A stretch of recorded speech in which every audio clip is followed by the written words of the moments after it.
So thank you so much everyone for giving me this opportunity to present my paper, present my thoughts on the best strategies to prevent ransomware.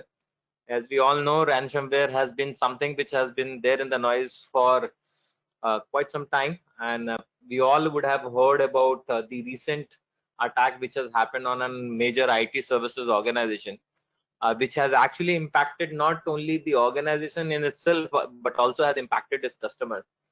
So it's very important that while we are talking about this subject, it's very important that we need to understand the origination of this entire attack surface, where it is started from, how it has evolved over a period of time, and what are the best ways in terms of what, as an individual, as an organization, what we need to do in order to prevent such attacks impacting our organization, because each of these attacks brings a lot of cost, and have a reputational impact to the organization. So it's very important that in order to ensure that we are not victim of such kind of an attacks, we should have sufficient set of controls there in the organization, as well as individually, as an individual, while we are using computer systems in our at our homes.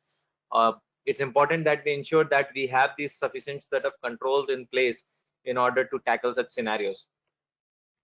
uh, as we all know, ransomware is something like a malware, which has been there, not since today, but has been there since ages. So if you have to talk about what is, if you have to understand about what is a ransomware, ransomware is basically a malware which actually locks your system. And once you have been logged out of your system of files, you are being asked to pay a ransom against your documents or your system, so that you are able to re-access them. So that is the entire objective of a ransomware attacks. So if we have to understand, ransomware is basically a cyber extortion kind of an attack.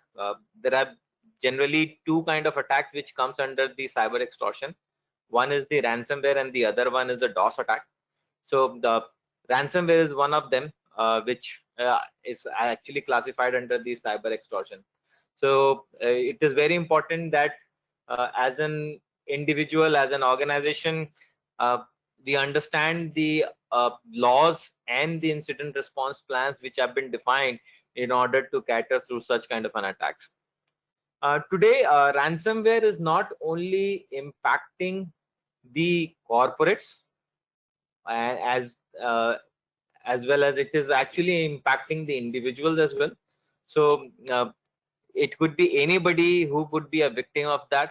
The basic methodology that has been followed is to send some of the exploits either through an email, or it's available over a website, and then somebody install it onto your system, or you yourself click on some of the unauthorized links which you should not be clicking, and basis which you are able to install some of those.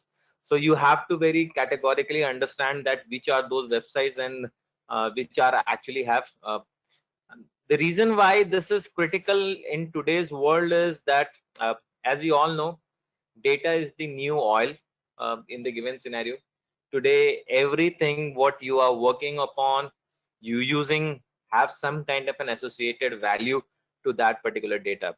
For an example, if I am working in a healthcare industry and I have a PHI information, each of these information within the dark web carries some kind of a value, because this is that the attackers or the hackers try to misuse some of those information in order to gain advantage of it, out of it.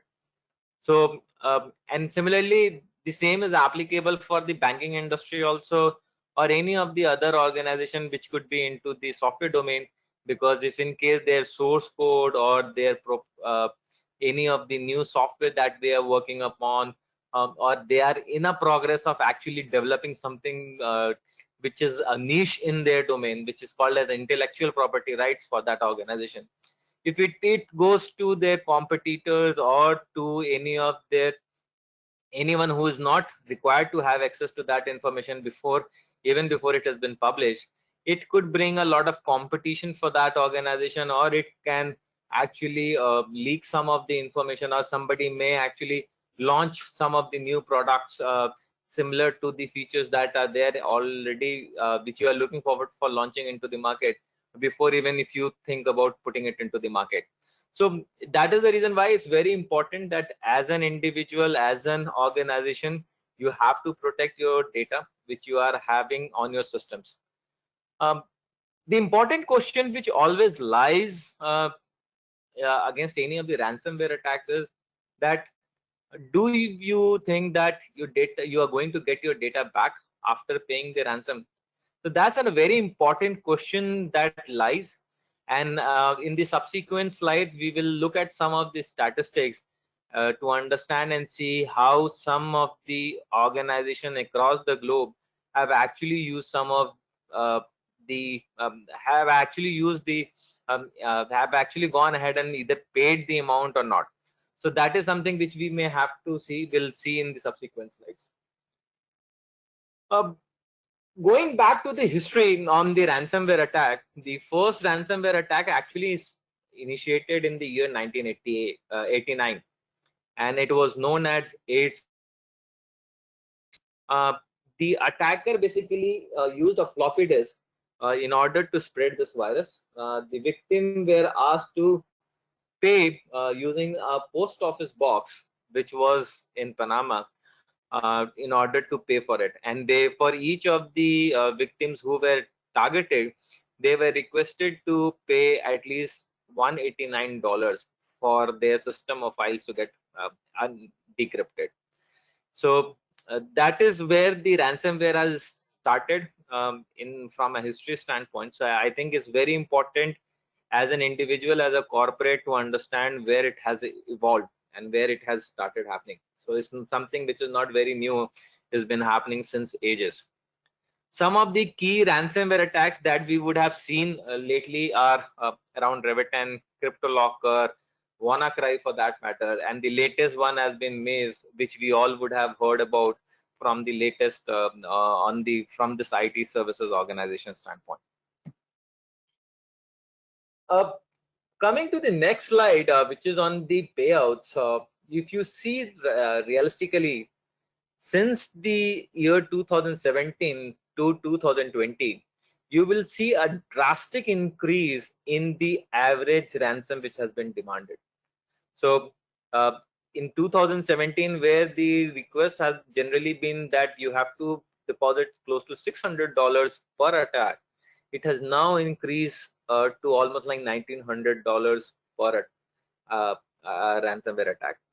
Why there has been a sudden increase is this? Because uh, people have started storing some of the confidential information, proprietary information on their machines, on their servers, which are very critical from their business perspective, because it is of paramount important, which is paramount important because they have those confidential informations which are there. They might have their intellectual property, they might have some of the PHI or a PII, and then also to safeguard themselves against the nuances of reputational damages, regulatory obligations you have to disclose. It's important. So you, in order to protect against those, it's always better that we pay out and get my data back instead of somebody posting it over the internet and it get disclosed out to the larger masses across the globe that following organization data has been put onto the internet. And this will severely impact their brand as an organization, uh, and their reputational. Like the other example that we were talking about, the IT services organization.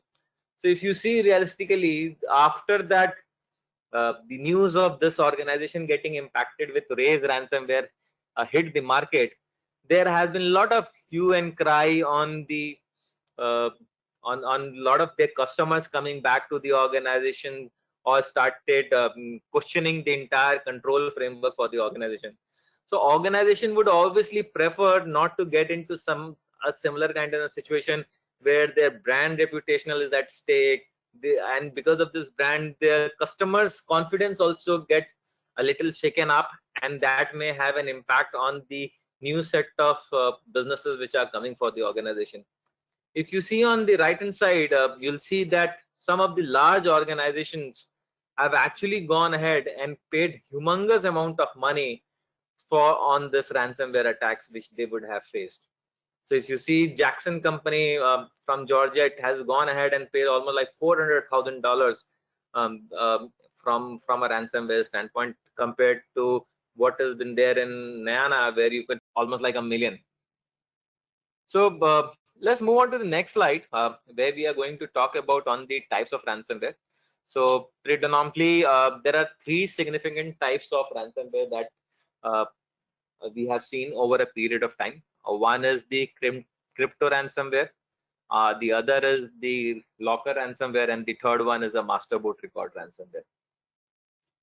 When we talk about crypto ransomware, the objective of crypto ransomware is basically to encrypt your personal files. So the objective of this ransomware is not to target all of your files, but it may choose to specify some of the file formats like PDF, MP3, MP4, doc, XLS, for that as an example. And it may impact either only those files, or it may impact some of your other files also. So it is upon the attacker's discretion in order to identify which of the file format they are going to really encrypt those. If you go back to the history of crypto ransomware, this ransomware actually first appeared in the year 2013. The mechanism or methodology by which this ransomware generally spreads is through use of malicious email, or again, as we talked about, through the exploits which are either there on the websites or it's sent through the instant messengers. So either could be the mechanism through which these malwares have been sent to your systems. The other important thing is that as we were talking about the encryption of these files and the processes, it's not only the files that can get encrypted under the crypto ransomware, but also your mounted network drives can get encrypted.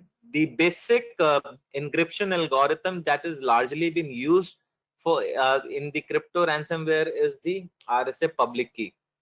So RSA is basically the cryptographic algorithm that is being generally used in terms of encrypting the files. If you have to understand the complete methodology as to how the ransomware actually works in the crypto ransomware uh, context, the personal files are encrypted using your RSA public key cryptography. So RSA public key algorithm is used in terms of encrypting a file, and the private key is generally been managed through your malware control server. So the wherever your malware control server, which is generally called as the command and control server, there you would see that your private key is generally stored.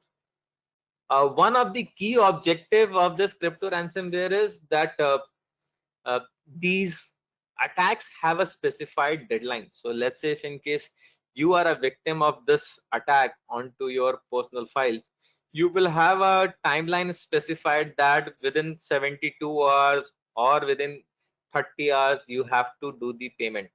If in case you fail to do the payment within the stipulated deadline, then these file might be made available to you, but at a more higher cost.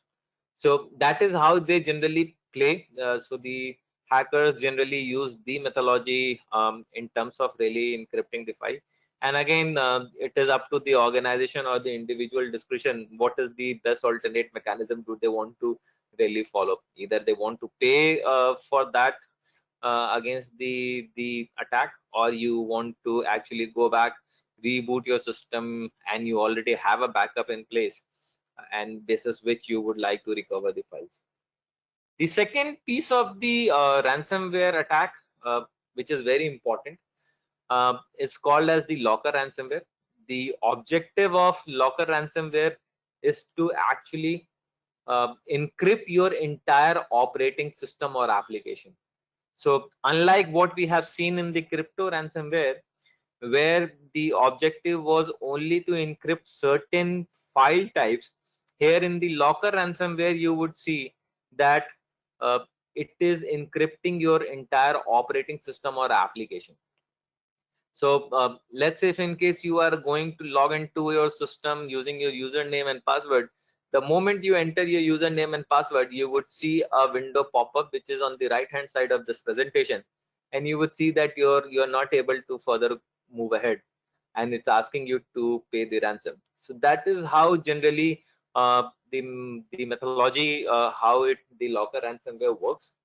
So it may not only be the operating system, but it could also be at an application level. So if in case you are using some of the critical application in your organization, which may be performing some kind of an important function for you as an organization, maybe it could be a HRMS system, or it could be something like a ERP which you might be using it, and the hacker may use that application as a base where they would inject the malware onto that particular application, and then your application becomes infected, and any user who is trying to log into that particular application, they are not able to use it further. The third type of uh, ransomware that has all been seen in the market is uh, which is called as master boot record ransomware. Master boot record, if we have to understand, it is basically a section in your computer hard drive which is generally been used to boot up your operating system.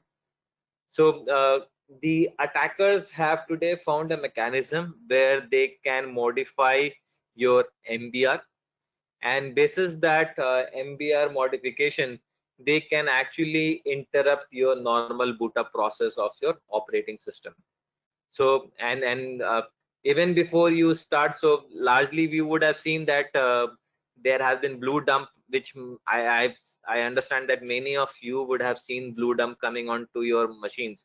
Similarly, either a blue dump kind of a screen comes but with a different message, or it could be a black screen which may comes up onto the user's machine, and you might see something which is very similar and demonstrated in the presentation here. Sorry. The next one, so let's understand how the ransomware has impacted the countries and the operating systems which are there.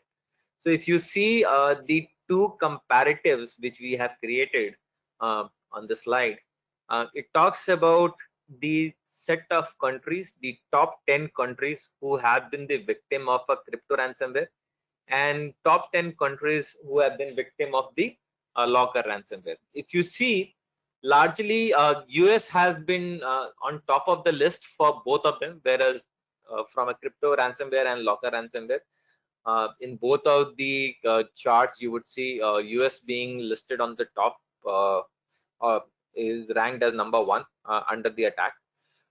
Japan, for that matter, with crypto ransomware follows the second. However, if you see in from the locker ransomware, the second you would see generally is Germany. From the top 10 countries which we have picked it up, Germany falls to be the number 2 under the locker ransomware attack.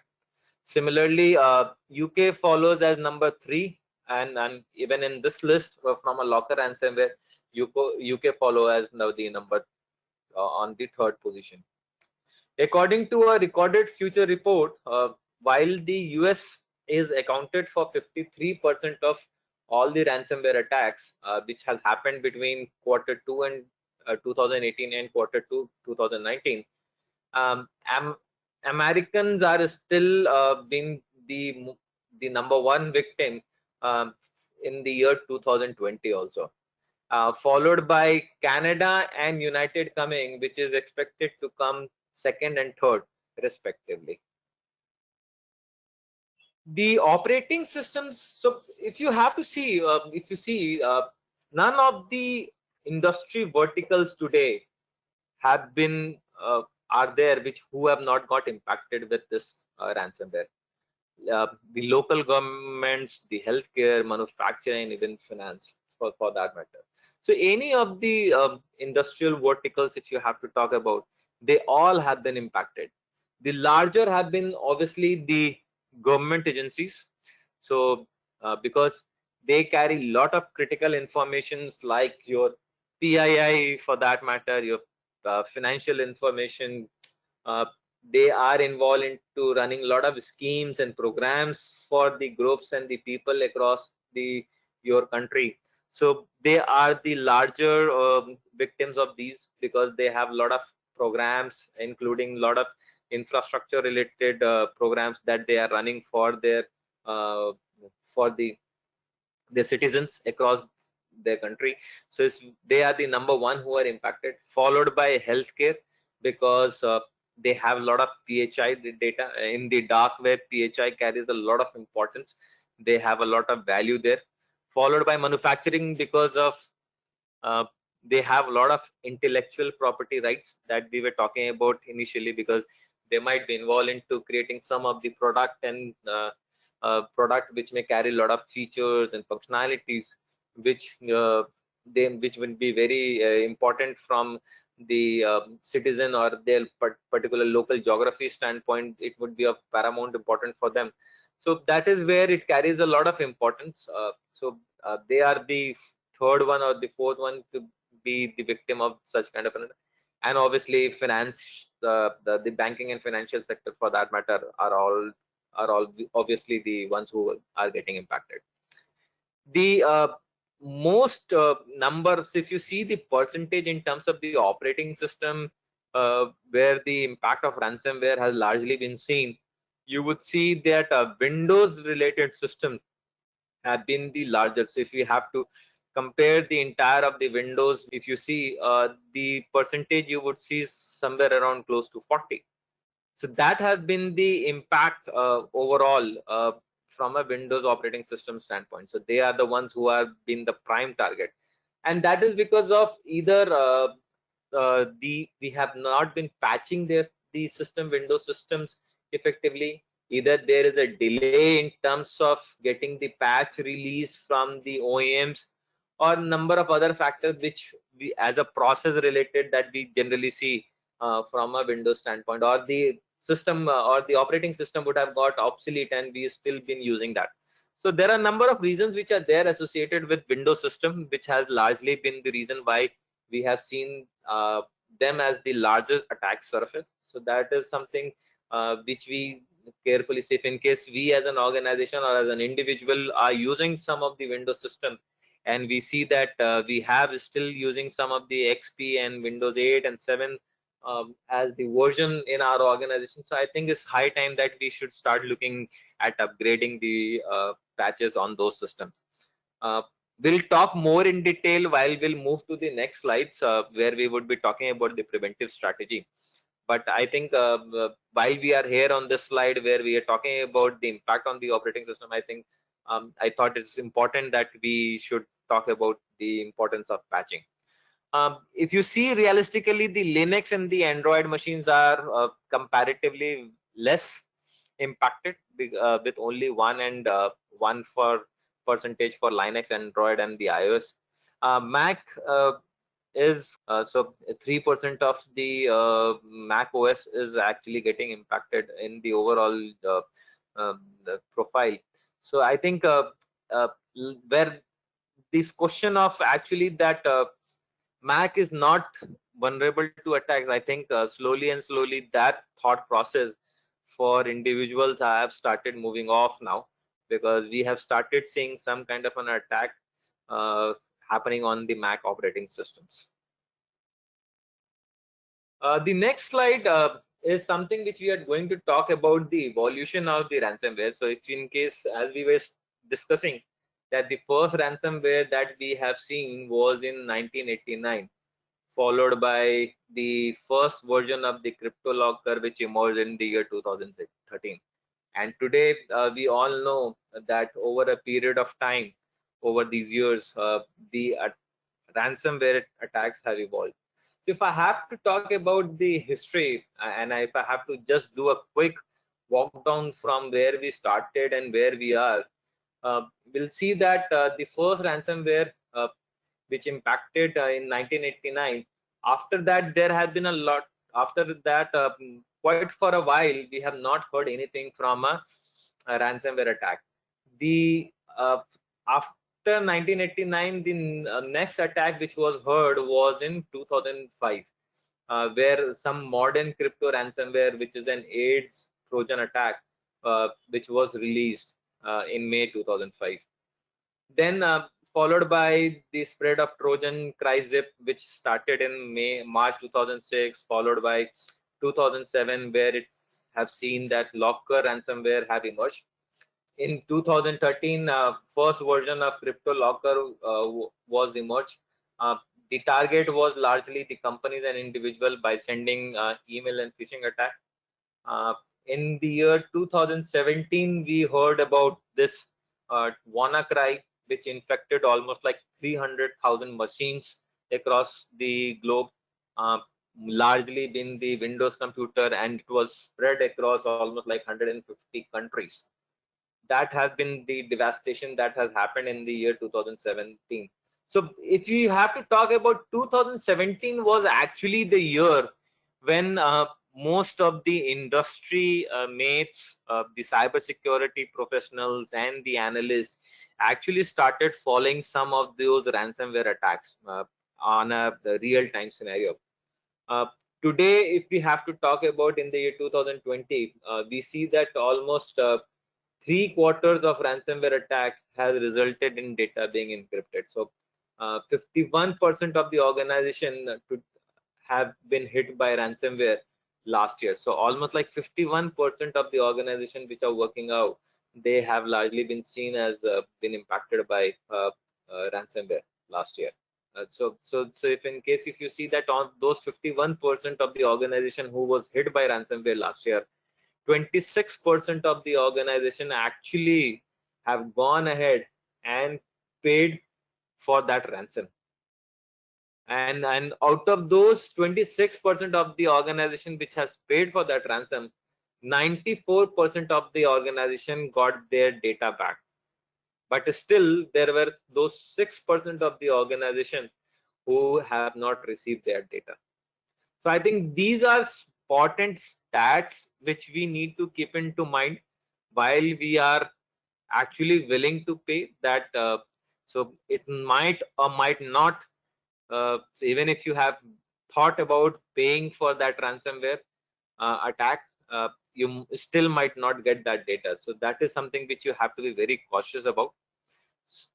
I think that was an important slide which we wanted to talk about, because this is how the entire evolution of ransomware has happened over a period of time. An important thing that we need to understand is how does ransomware actually enter into your device. So generally there are two methods through which you may see that ransomware is coming onto your machines. One is that through a phishing email, where somebody whom you might not know, they would have just explicitly sent you an email to your particular domain, official email, or to your personal email, and would have requested you to go to some particular link and then click on that. So that could be one of the ways, or where you might see some of the ransomware getting into your organization or your individual machines. The second could be that you would have visited some of the website which may have such kind of malware already available. So the moment you try to download some of the files from the website, the malware may automatically get installed onto your local machine, or somebody whom you don't know would have sent you an instant message over, let's say, a Gtalk or Yahoo or Skype for that matter, and you would have clicked on that link, and that would have resulted in the installation of that malware onto your machine. Or through an email, or somebody would have sent you intentionally, would have attached an exe file onto your email, or would have embedded into a PDF document or into a Word document, which you would have clicked knowingly, because it might look legitimate from your personal reasons or from your official reasons, but it would have been embedded with some of these malwares within that, which would have automatically got installed onto your local machine. So these are generally the two methods which are used in terms of installing the ransomware. The next slide that we are going to talk about is how ransomware is spread. I think we have already discussed on this, so we may like to skip this slide, but because it generally explains the process, how the ransomware spread. So once it has impacted one of your system and the file is there, so let's say if in case there is a file which is of importance and that file already carries a malware within that, and you have to send it to your friends or it has to be sent to your colleagues in the organization, and you would have sent it automatically, it would result in installation of those ransomware and file onto your colleagues or to your friends machines also. So that is how the ransomware spreads to begin. uh, the next slide that we are going to talk about is on the ransomware methods. So as we were talking, the slide before the previous one, where we were talked about the phishing attack, this is how it generally works. So uh, and it could be somebody who would send you some information in terms of get, so phishing email might come to you where you might be asked to provide your personal information, or you may be requested to share your some login credentials or debit card details. So this is generally the phishing email, how it operates. The second is the use of the exploit kits. So that is something which we already have discussed, so we'll not get too much into details here, and would like to move on to the next slide very quickly. uh, the next slide is on the ransomware family. So this is how the evolution of ransomware has happened over a period of time. If you see, there are several versions of ransomwares which are there. So Petya, CryptoLocker, WannaCry, Locky, Bad Rabbit. So these are all part of the same ransomware family. I think the next slide is a very important is very important because as we were talking about that, not only the individuals are impacted with these ransomware, the corporates at the same time are impacted. It could be either a home users, because largely the home user do not install any kind of an antivirus or any kind of a malware protection onto their devices, and they are the prime targets for the attacker, because uh, you might not be willing to actually be updating your operating system, or they might be using the pirated version of the operating system. So that these are primary factors which may result um, uh, home users to be the prime target of a ransomware attack. The second is normal mobile phone users. So Android, as you would know, Android phones are largely been the one who are primarily infected with a lot of new set of malwares, and on a day-to-day basis, you will keep on hearing that Android versions are vulnerable to attacks. So the attackers have basically found a methodology where they are using these Android and the Android versions in terms of putting on the malwares onto these kinds of devices, which may actually take control of your mobile phone, and you could be a victim of ransomware attack. Uh, this third is organization. Obviously, as we all know, organizations are getting impacted with this ransomware attack because of the fact that they carry a lot of information, PII, PHI, PFI information within their systems. So, and these informations are of critical importance, not from an organizational standpoint, but also from an individual standpoint. There are several regulations out there like HIPAA, GLBA, BPA for that matter, which are there to protect the individual's information and the privacy of those information. So it's important that as an organization we should have sufficient set of controls there in place so that we are remain protected against that. Uh, how to basically uh, bypass a ransomware attack? So this slide basically talks about the four-phased approach in order to uh, ensure that we are not uh, are a victim of a ransomware attack. So the first thing is that you should be able to predict.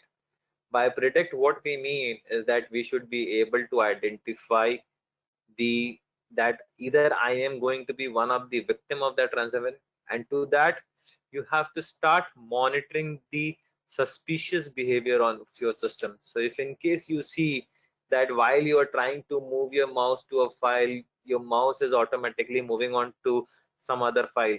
Or you may also do that by frequently checking the processes. So by using the on the horizontal window pane which is there into your system, you may like to go back and see the processes which are running onto your system. And if you see that any of the suspicious processes are running onto your system, that you may would like to investigate what are those processes that are running onto your system. As an individual, it's important that we periodically go and monitor those, because that will help in terms of us, in terms of protecting your own system. I think that's one which you can really look forward for. The second is that you may use some kind of a behavior analysis tools. There are free behavior analytics tools which are there, which you may like to install onto your system and see and analyze what are those suspicious behavior, which uh, it might not be necessary that you may be able to understand from day one, but you might like to spend some good amount of time in terms of understanding some of those pieces and accordingly work on that. You would also like to review some of the program settings. So while you are installing some of the softwares onto your machine, you might like to see what all permissions are they talking about. So let's say if in case I am an Android user and I am installing some of the application onto my mobile phone. These applications, while you install, they ask for a lot of permissions to your GPS settings. They might like to read your SMSs. They might like to read your mails and other things. So you would be very categorically be looking forward of evaluating those, understanding does that require uh, actually require that particular application actually requires an access to so many permissions. So something of that sort you would like to see. uh, you have to have a lot of awareness. So you should be aware that and you should know that what are those key security aspects which you as an individual need to follow in terms of protecting your organization and your individual systems. So it's something of that, something that you need to really look over, and that is something which we are going to discuss in some of the subsequent slides, where we are going to talk about what is that you as an individual, as an organization, what are those controls that you should monitor or implement, so that you are well protected against such kind of an attacks. The second piece is that once you are able to identify that you are going to be a victim of ransomware attack, uh, the second is that how you are going to prevent yourself. So the prevention could be using multi-layered security software. So you may like to use uh, a firewall which is deployed onto your perimeter network. You may like to review the routers and the switches configurations which are there on which has been put onto the perimeter. You would like to see the endpoint security controls. You might like to install a host-based intrusion detection system. You may like to install anti-malware software onto your machines. You might like to deploy antiviruses onto your machines. You may look forward of having some kind of an EDR related software or solutions onto your machine. So that these are the set of security software that you may look at both at your perimeter level as well as at your endpoint level, where you would like to basically implement those controls.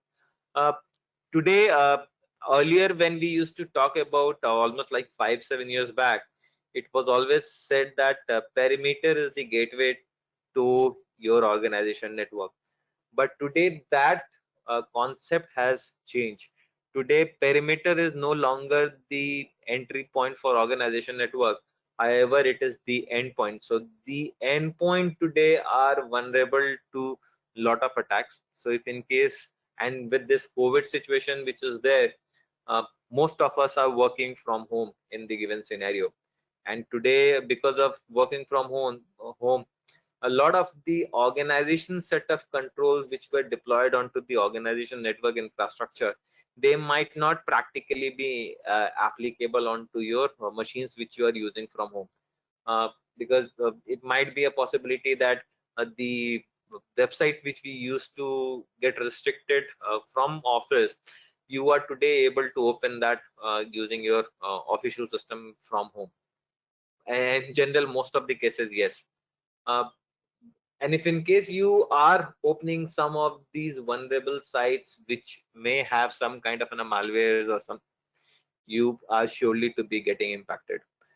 The second important piece to prevent is that you should look at undergoing some kind of a training which is on ethical hacking and network defense, so that you are well prepared from the concepts of how an attack happens onto your endpoint or to your organization network infrastructure, so that you can adequately put a lot of protection mechanism in place.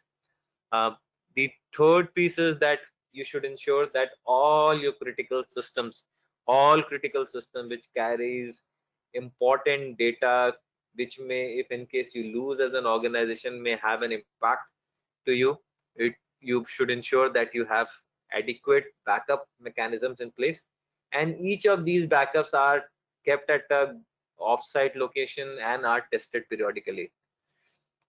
Another important concept which we have talked about in the past during our discussion is that we should patch any of the installed software. So if in case you have installed any kind of a any software which may carries some version, so you should go back and check if there has been a latest update to that version of the software or not. I think on the detect piece, again, behavior analysis is important, that you should see for what kind of a suspicious behavior if in on your systems or on your organization network. Identify the damage which has happened, or identify resources which may get impacted because of this attack. So let's say if in case you are a victim of ransomware attack in your organization, what are those associated systems who may actually be part of that particular VLAN which may get impacted. And as part of my response mechanism, I would like to do a forensic review, or I would like to reformat the machines completely end to end, and would like to run some kind of a malware free programs which could actually help me in terms of determining whether there is any kind of a malware which is installed onto this machine. Similarly, as we talked about the from a response mechanism, we should immediately as we know that there is a ransomware attack, we should immediately disconnect the machines from the local area network, scan the systems to identify if in case there are any malwares which are there deployed on those machines, rerun and rerun the programs to re-identify. Even if you have scanned and formatted the devices or systems, please rerun the scan in order to identify if in case any traces of the malware are still left onto the machines. uh, and once you are up and running, even before you again push it into the production, it's again recommended that you should rerun the program in terms of identify in case any more traces are still remaining onto the. I think we have covered some of these pieces in the previous slide, but I would again like to rerun. So important thing is that you should ensure that the antivirus software remains, so that version of your antivirus software remains updated at all time. There is no anything which is later than delayed more than n-2 or n-3, that should be your stopwatch. So if you should ensure that any system which is not updated n-2, that should be under your radar and mechanism where you are alerted around that. Ensure that your firewall ACLs are periodically reviewed. So ensure that you do a periodic ACL review to identify there are no open gateways which are left into your organization network.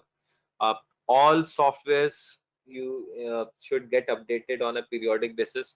So that's an important the thing which you need to keep into mind. Another important aspect is again, and which is the most critical among all, is that you should ensure that you have the adequate set of data backup for all your critical systems, and you have the defined BCP and DR recovery strategies for all your critical servers, uh, and then you are maintaining the copies of each of these information at secured location, so that at the time when you need to retrieve those information, you are able to uh, do that effectively and within the stipulated time. Uh, One important thing that you should also be taking into account is that you are periodically testing your backups, so that you are aware that while your data has been transported and kept at an offsite location, uh, there are effective mechanisms where these tapes are in a working condition, and you are able to recover that uh, within recover that as per your requirement.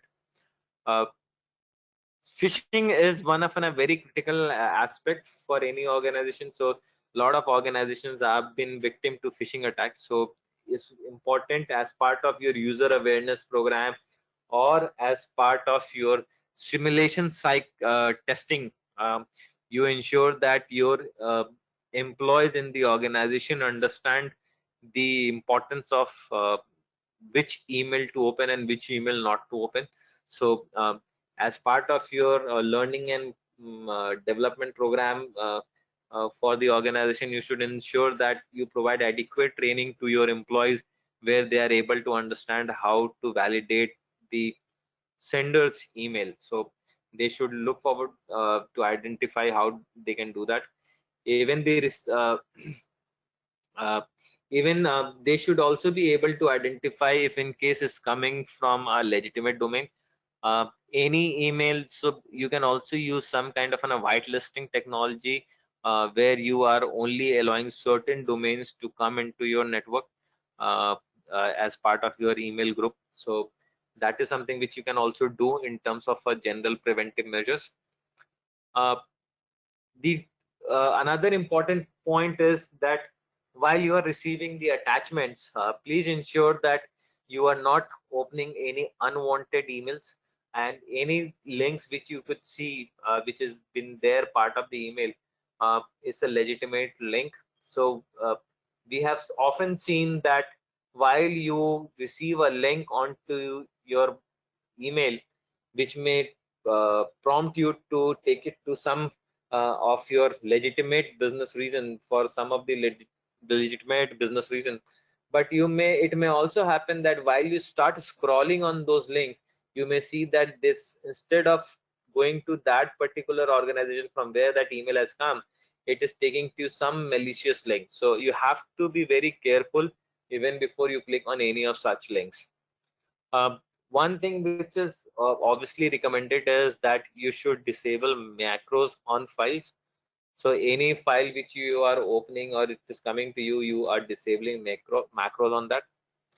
And patching is again a very critical aspect, which we have already talked about, that your systems and applications should get patched periodically, and you should have a well-devised program in place where you are patching your systems. The next slide is going to be on the similar lines. However, we are going to talk a little more in terms of uh, uh, cover some of the pieces in at a very high level, so that we are able to have a more focused approach towards the tackling of this ransomware attacks.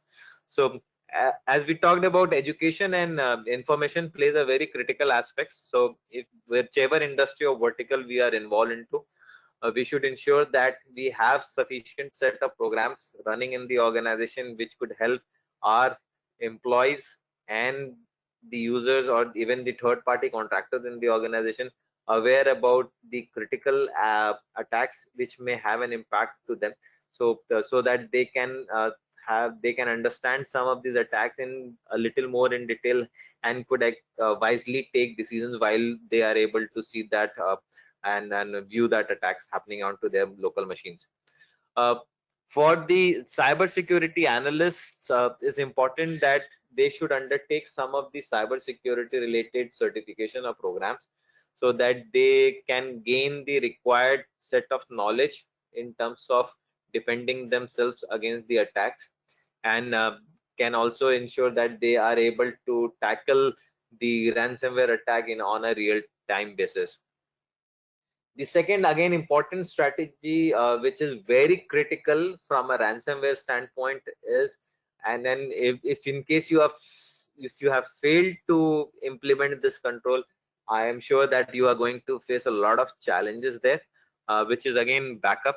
Backup is very important. So as we are backing up our data and the configurations onto a tape or to any of the SaaS or NAS systems in our organization, or to any of the organization, any third-party organizations who are providing some similar kind of services, or to our backup locations, or to an disaster recovery location, is important that we should be able to periodically test them, so that we are able to understand and see that whether these systems and data are in a operating condition, and if in case that it is required at a later point of time, we are able to recover it back.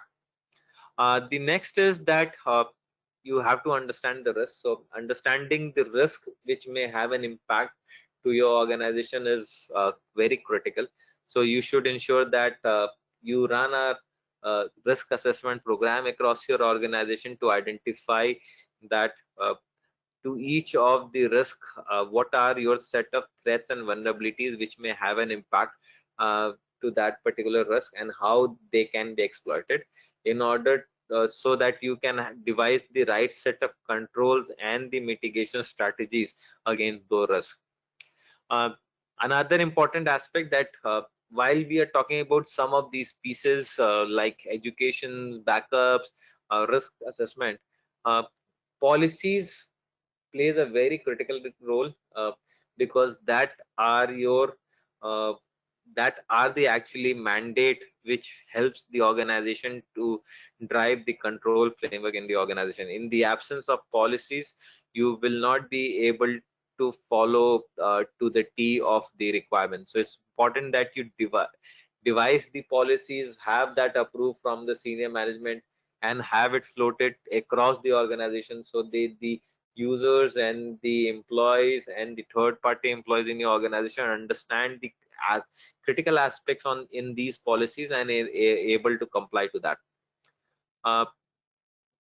And very important, I think this is which is very critical and very important, like backup, that while you are receiving any of the emails from any XYZ source which you might not be aware about, or are suspicious in nature, please ensure that you validate that, look at them very carefully, ensure that only from the expected recipient you are opening up the email.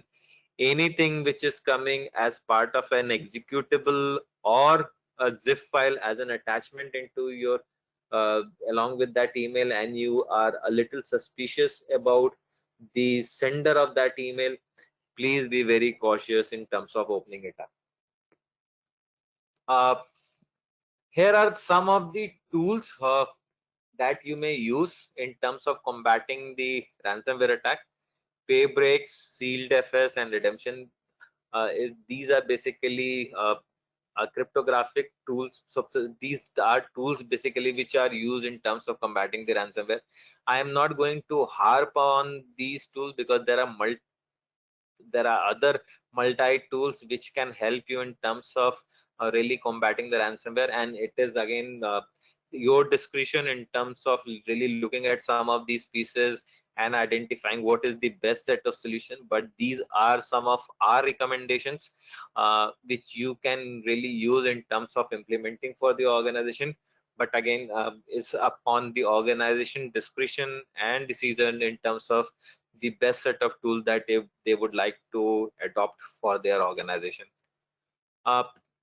As we were talking about that, some of those preventive measures strategies talked about, I think implementing something like an ISO 27000 control framework in your organization would obviously help in terms of tackling some of these problems, because ISO actually helps you in terms of devising the right set of policies, processes, and framework across your organization, which could help in terms of meeting the desired processes which you would have defined. So there are a lot of domains within ISO 27001 which are which maps to some of the requirements which we have talked about in the prevention strategy, which you as an individual can implement in your organization, or at your home you may follow some of the best practices that are defined against on those requirements to protect your system and your uh, organization network. uh, I think with that, I would like to thank you for giving me this opportunity to present my thoughts on the subject. But if you have any questions, I am free. I'll be happy to answer that. Thank you.